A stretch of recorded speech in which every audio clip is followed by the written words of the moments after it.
Halo,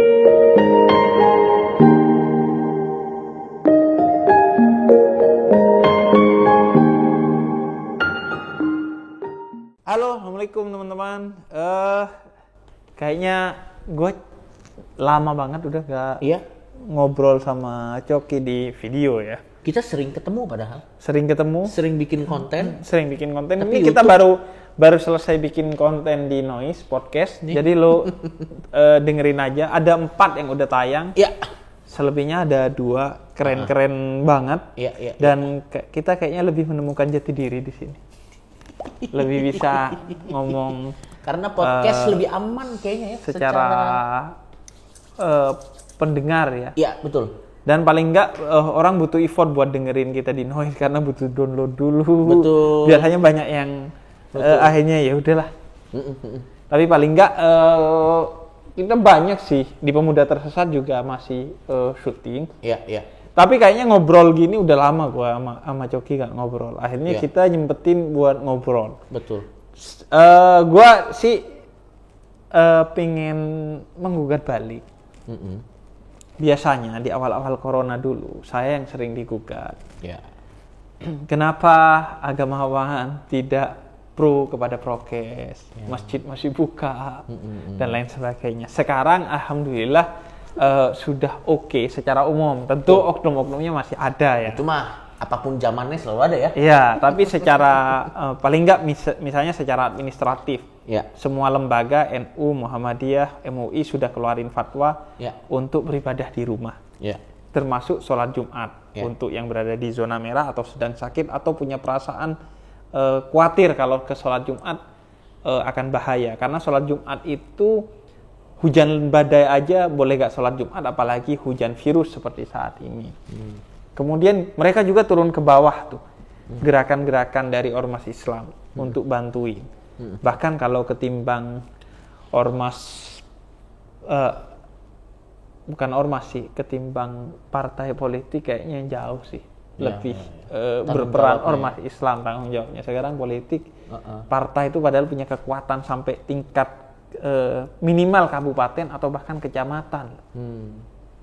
Tapi kalau lagi kampanye aja sampai ke gang-gang mereka masuk, giliran sekarang Anda kemana?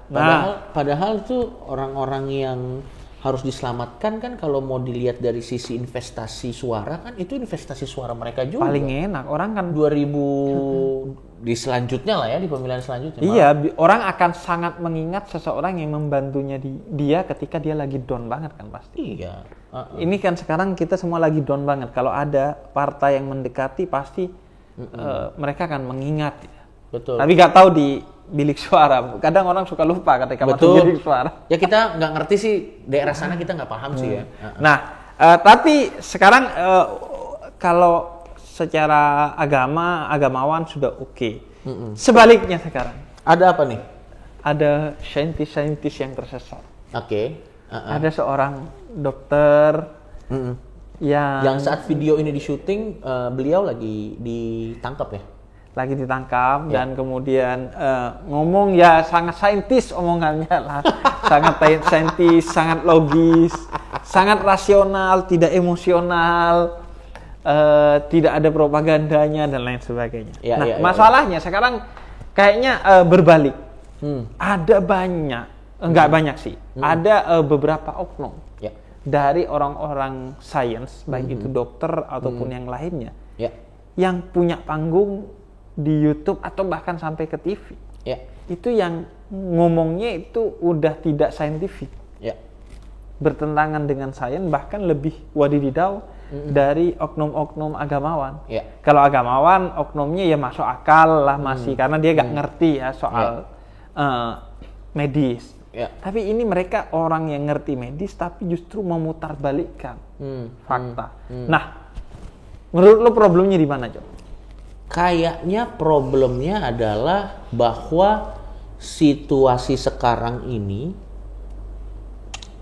terlepas dari penderitaan yang lu dan teman-teman hadapin yang lagi nonton ini, adalah ada banyak sekali peluang keuntungan yang bisa dituai dengan melakukan hal tidak bertanggung jawab apapun seragam kita sih.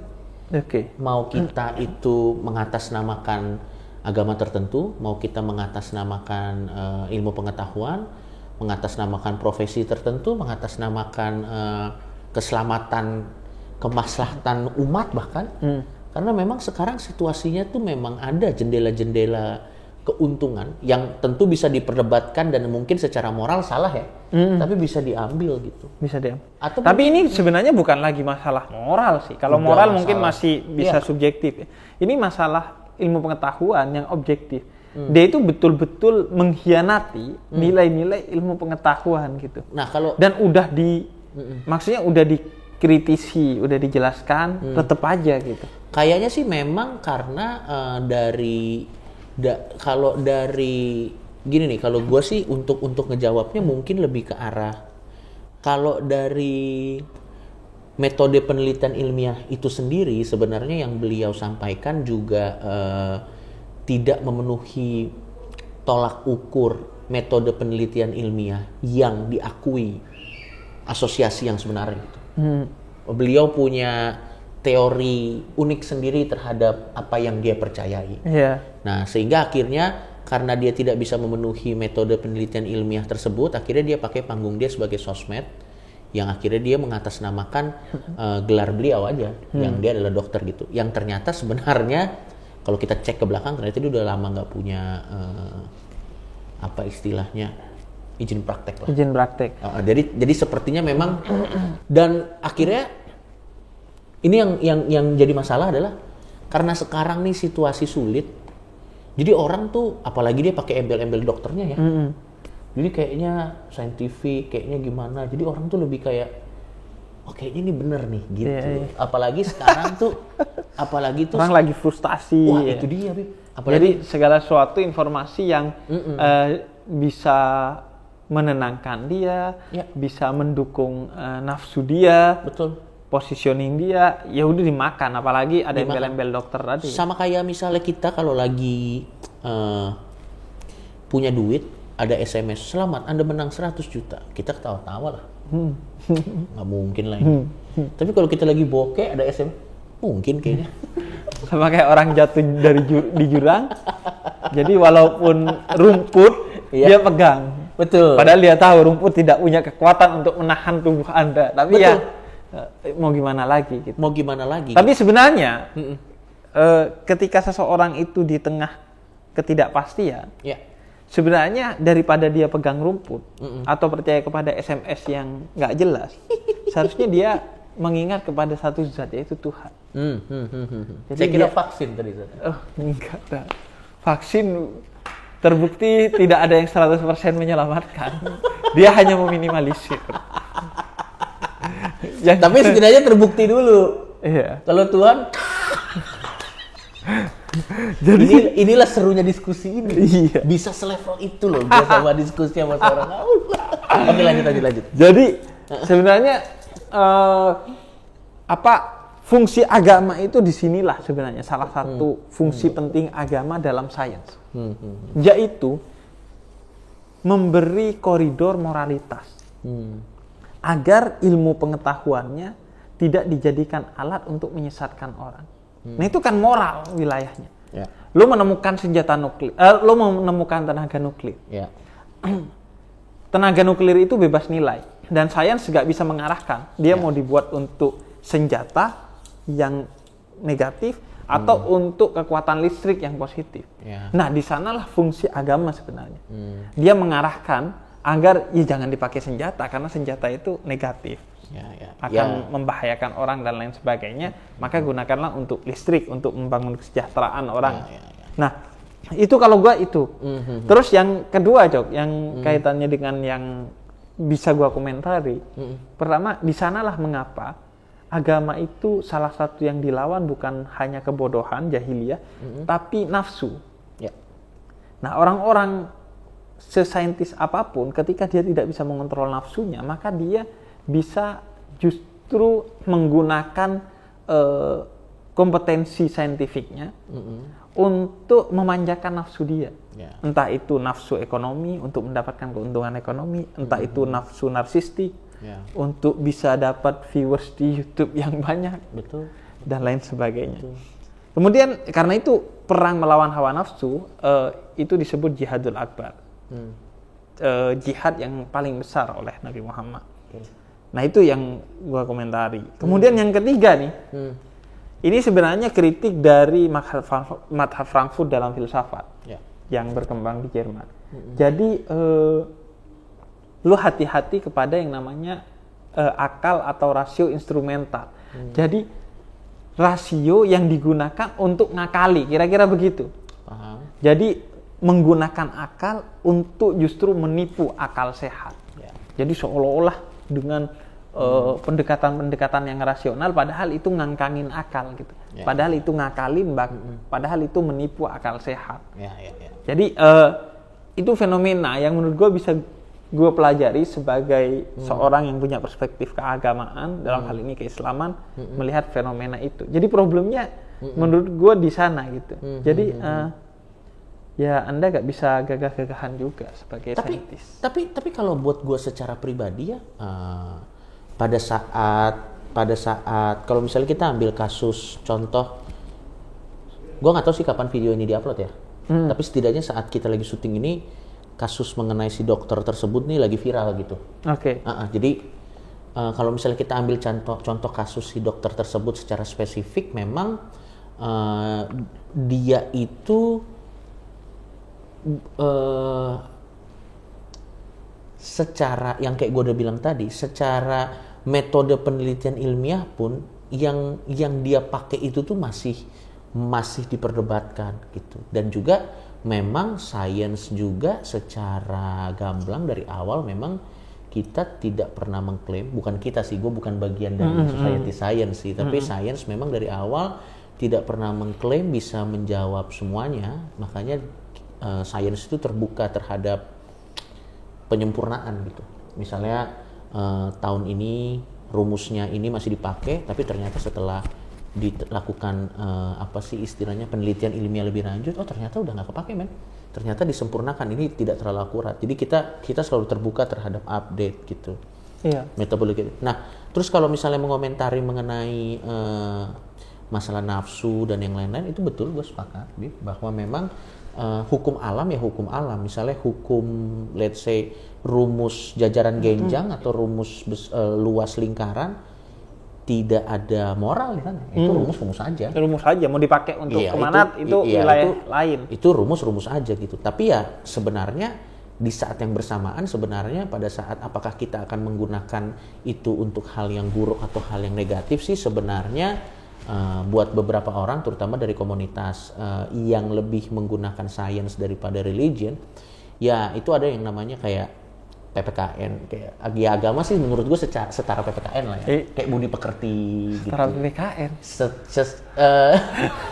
Itu kan secara moral kan gitu kan, misalnya kalau ada orang jatuh nggak kita setara, ya PPKN bagian dari agama. Bolehlah kita pakai secara gitu. Maksud gue paling tidak di pikiran gue yang bisa salah. Di pikiran gue yang bisa salah, maksud gue kalau dan sebenarnya kalau buat gue secara pribadi sih lagi-lagi memang yang biasanya nih ini yang menarik nih.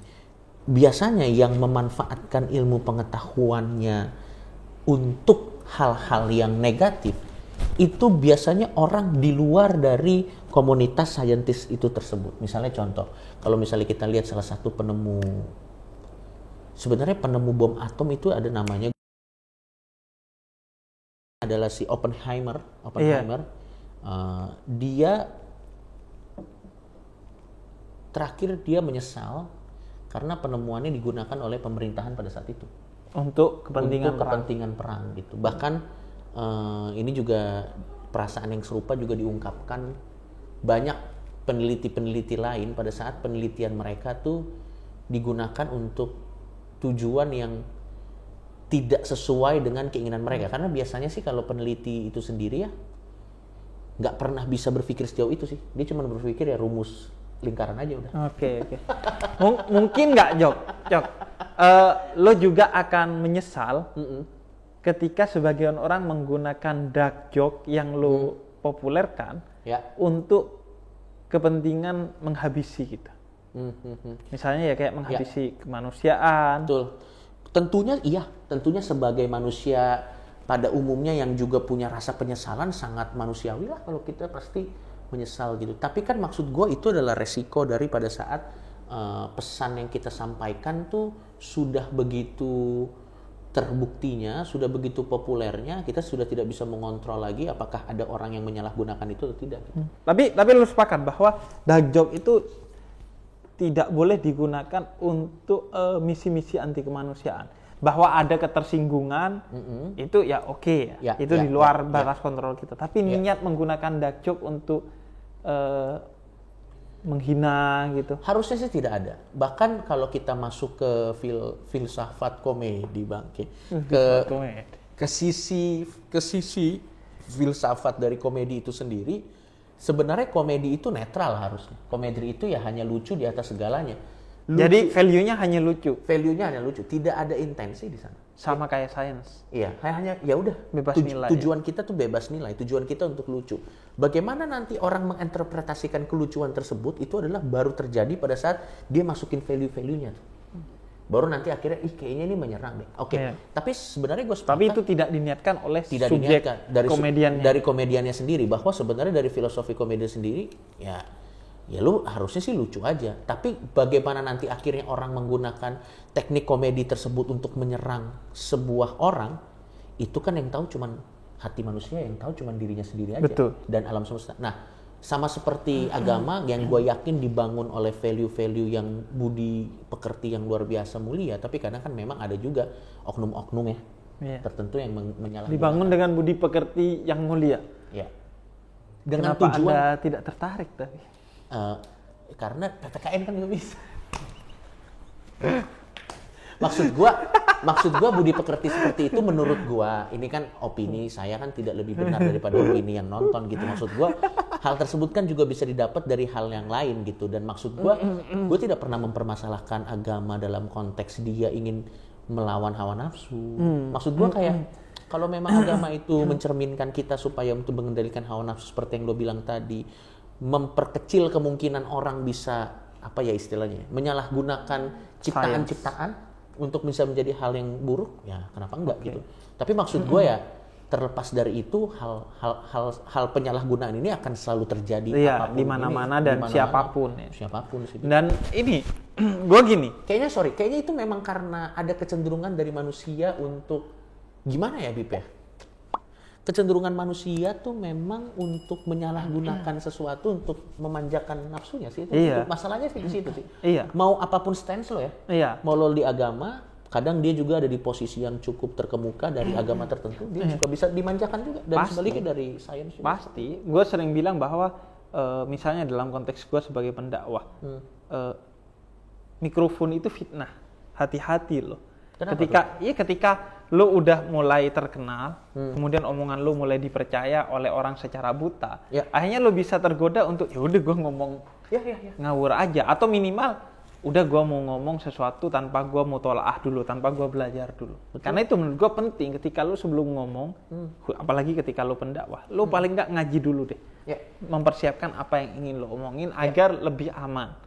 Atau kalau ngomong di YouTube sih masih lebih bisa terkontrol ya, karena setelah itu bisa lo edit gitu. Betul. Nah, gue juga pengen komentari gini.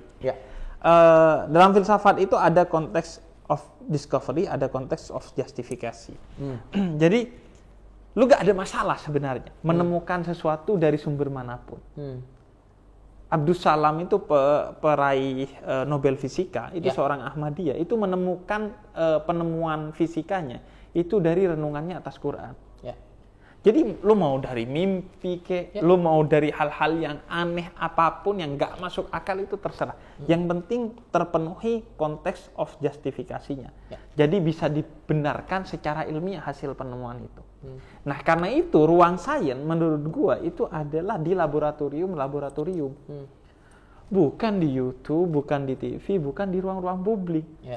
Kalau dia menemukan sesuatu yang tidak sesuai dengan prosedur atau standar ilmiah yang sudah ditetapkan, kemudian dia obral di ruang publik bukan di laboratorium, itu menurut gue bermasalah. Seharusnya kalau dia punya penemuan-penemuan yang nyeleneh, dia itu obralnya di laboratorium. bukan di ruang publik. Karena tempatnya itu adalah di laboratorium. Baru kalau sudah terbukti keanehan ini ternyata adalah titisan dari Tuhan berupa pencerahan kepada dia yang memenuhi konteks of justifikasi, secara ilmiah bisa dibenarkan, baru lo omongin ke publik. Nah, problem si dokter ini menurut gua itu dia memang, betul. Dia seharusnya ngomong di lab bukan di YouTube. Karena memang sekarang balik lagi semua orang tuh terlepas dari bodoh atau tidaknya ya, punya kebebasan. Iya, itu juga salah satu masalah sih memang. Kebebasan dan ketergesa-gesaan. Betul. Udah bodoh.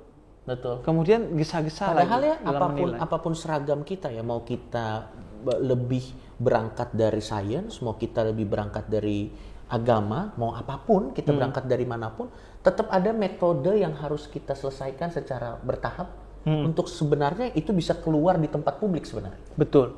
Even itu agama. Ya betul. Contoh misalnya, gue ngomong apa yang gue tahu aja. Misalnya, setahu gue nih, gue punya beberapa teman yang memang dia saintis. Sebelum mereka mengeluarkan satu klaim tertentu, mereka harus ada dulu tuh buktinya sesuai dengan metode ilmiah nggak? Udah ada berapa lama penelitiannya, sampelnya udah berapa lama, dan setelah itu ya seperti lu bilang tadi, seperti itu baru dia boleh keluar. Boleh keluar. Nah, gue yakin juga halnya seperti itu. Iya, jadi bukan maksudnya orang kan bisa bilang, lo biarin ini kan kebebasan berekspresi. Nah itu juga beda itu. Perlu lo jawab nih. Nah, orang bilang, kata si dokter itu, ini kebebasan berekspresi saya. Betul.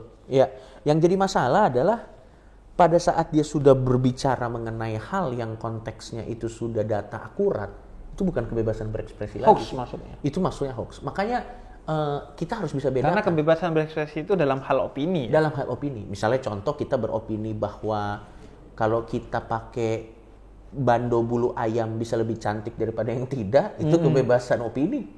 Silakan. Tapi kalau lo sudah mengklaim bahwa virus tertentu itu tidak ada, wah itu kan butuh bukti. Iya. Dan buktinya nggak boleh ngawang tuh, buktinya harus tak. Karena klaimnya juga luar biasa kan. Itu dia. Apalagi di tengah kondisi betapa banyaknya orang yang mati, sakit. Betul. Karena COVID-19 ini tiba-tiba ada orang yang klaim itu gak ada, seharusnya dia punya bukti yang betul. Yang jadi masalah adalah kebebasan berekspresi itu berbeda dengan tanggung jawab mengklaim sebuah teori gitu. Iya.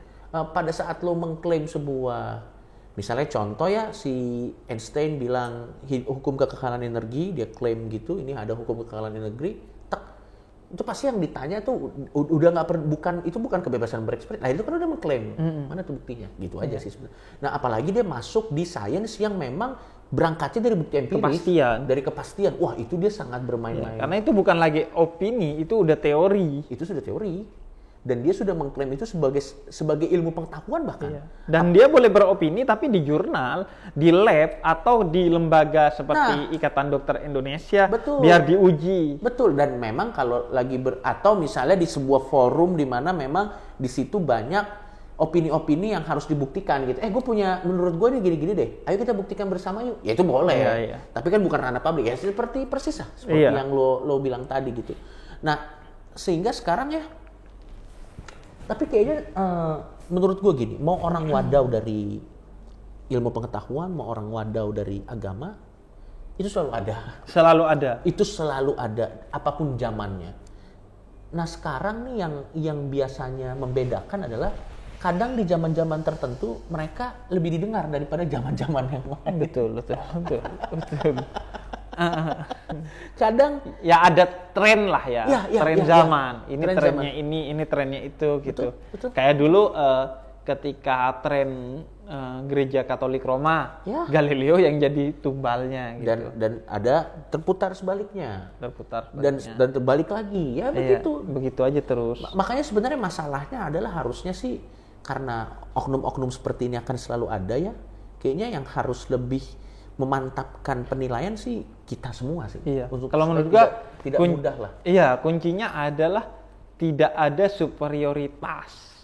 Jadi semua terbuka untuk saling mengisi. Ya. Jangan kemudian saling menegasi gitu.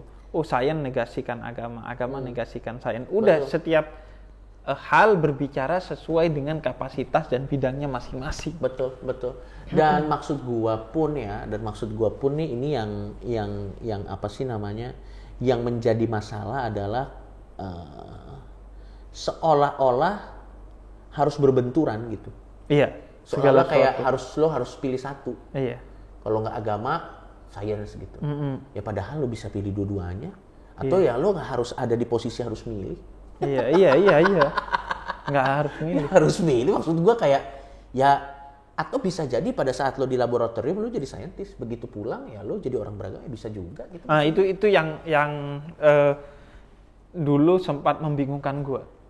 Kenapa banyak ahli-ahli filsafat di Indonesia yang dia beragama Katolik, dia sangat taat, Cok. Ya. Atau seorang ahli filsafat dalam Islam, dia sangat taat. Ya. Ketika di masjid dia udah gak kayak orang ahli filsafat gitu. Ya. Tapi ketika di kelas dia gak kayak orang beragama. Ya. Jadi dia tahu menempatkan diri pada tempatnya, Pada konteks tertentu. pada Ya. konteks tertentu. Betul. Jadi ketika dia berkhidmat kepada ilmu pengetahuan, ya udah dia berbicara dalam lanskap ilmu pengetahuan, Ya. dalam hal ini filsafat. Begitu juga ketika di masjid, ya udah filsafatnya udah digantungin di pintu masjid, Betul. nggak dibawa ke dalam. Masalah yang mungkin kita bisa diskusi lebih dalam di mana, Bib? Kayaknya karena kita udah pernah diskusi ini, tapi nggak apa-apa. Mumpung kita ketemu, kita diskusi lagi. Kayaknya masalah yang paling fundamental adalah karena terbiasanya banyak orang itu dijejelin dengan konten di mana segala sesuatu hubungannya selalu debat. Sehingga akhirnya untuk bisa memahami mana yang lebih baik, seolah-olah setelah menang debat gitu. Iya. Sehingga tidak bisa memahami bahwa kita bisa kok menempatkan diri kita sesuai konteks gitu. Misalnya contoh ya seperti yang tadi lo bilang sangat baik. Ada orang yang ya bahkan saya kenal beberapa ilmuwan yang dia ada yang ateis, ada yang beragama taat. Ada taat. Jadi dia bilang, lo kenapa sih? Bukan karena ingin ngejudge atau apa ya, gue tanya, lo kenapa sih masih beragama? Ya, gue kalau di laboratorium sih ya saintis, Cok. Tapi kalau di rumah ya gue orang beragama. Oh ya udah, I respect that gitu. Gue respect gitu. Tapi maksud gue mungkin kenapa menjadi sulit buat orang untuk menerima konteks-konteks seperti itu? Karena selalu dibiasakan dengan perdebatan-perdebatan gitu. Sehingga seolah-olah jadi segala sesuatu tuh harus diadu. Segala sesuatu tuh harus diadu. Sebenarnya sih kalau gue nggak nyebutnya perdebatan, karena kalau perdebatan masih positif gitu. Ya, pertarungan. Gitu. Pertarungan.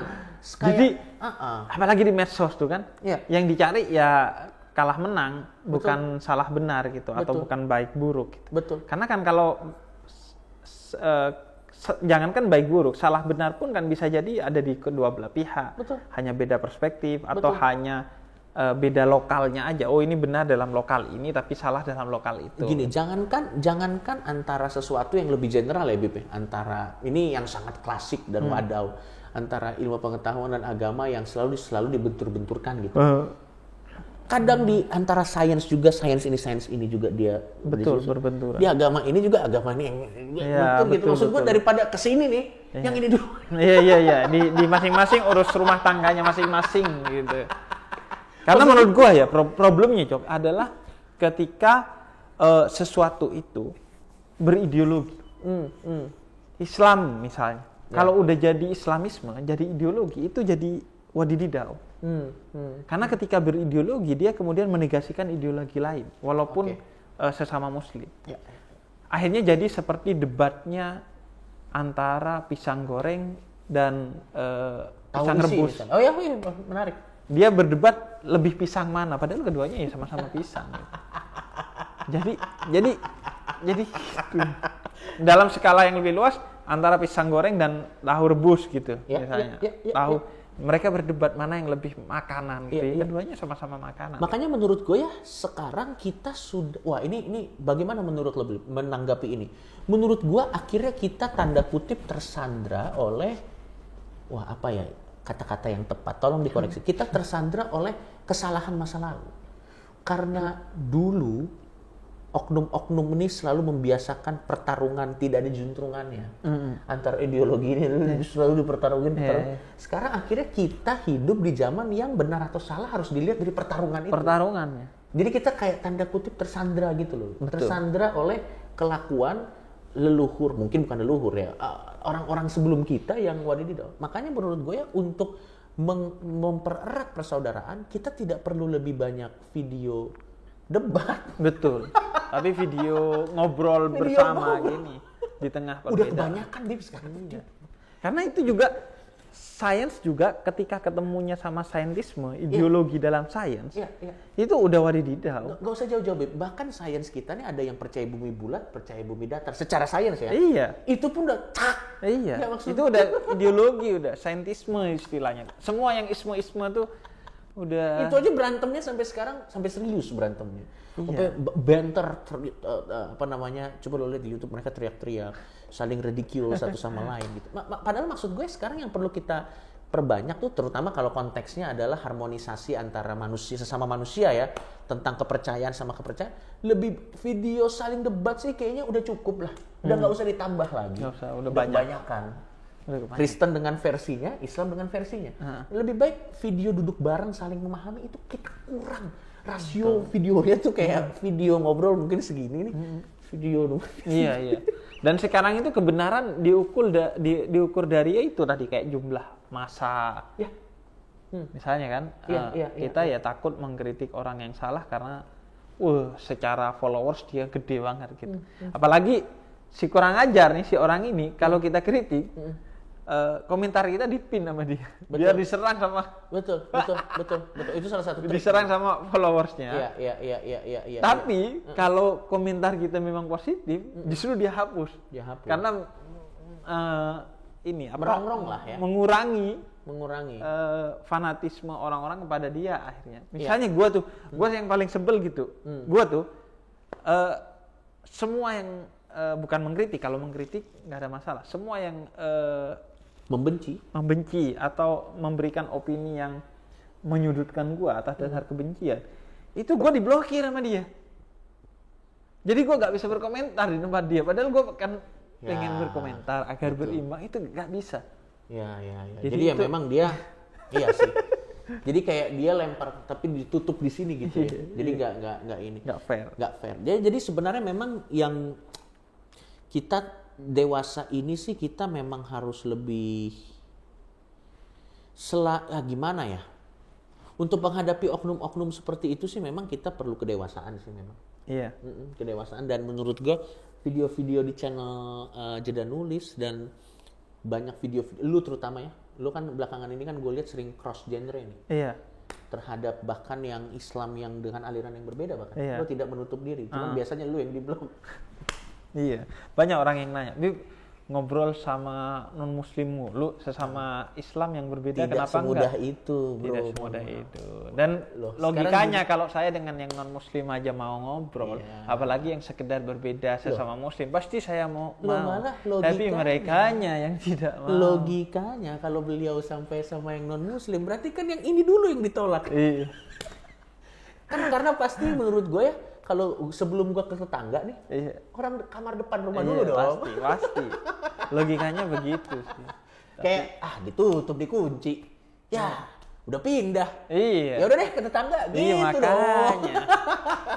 Udah itu. Sama Sujiwo Tejo mantap gua. Mantap ya. Keren. Lo nonton. Keren. Lo kalau udah direkomendasikan Joki, keren. Lo nonton. Jarang loh beliau mau berdiskusi dengan konteksnya seperti kreator. itu. Iya, jarang beliau. Jarang. Dan beliau tuh gue pernah kerjasama sama beliau di salah satu acara. Oh, lo pernah? Pernah, cuman tapi bukan acara komedi waktu itu. Oh, komedi. Beliau waktu itu jadi bintang tamu. Beliau tuh termasuk salah satu orang yang saking senimannya agak susah di brief memang beliau. Oh iya. Dia itu semuanya spontan yang ada di pikiran. Betul. Wah, seniman banget. Dan dia punya ini juga, punya etika yang luar biasa, Cok. Ya, bayangin. Di acara 6 jam di mana dia hanya bicara 10 menit, 6 jam nggak pegang HP. Iya, betul. Makanya dia sempat marah waktu itu. Dia pernah ngomong, ada orang yang gila nggak pegang HP 6 jam. Ya, dia benar-benar menghargai. Iya, kita mah sholat, habis sholat assalamualaikum ambil HP. Ketemu Tuhan kita begitu, beliau ketemu sesama manusia. Tapi memang menurut gue hal yang luar biasa dari Mbah Sujiwo Tejo yang gue pelajari juga adalah beliau itu mencoba menunjukkan poinnya banyak dari tingkah lakunya gitu. Iya. Dari gini. Sikap. Dari sikap.